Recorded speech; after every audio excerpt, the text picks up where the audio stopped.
nell'altro Schwartz abbiamo provato a fare i 100 di Minecraft. Adesso lo facciamo. Avevo detto che devo arrivare a 1.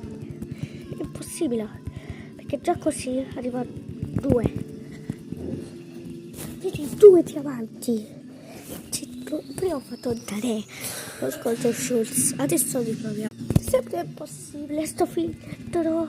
Tutti dicono che è possibile. Non ce ne nemmeno solo l'1% alla persona.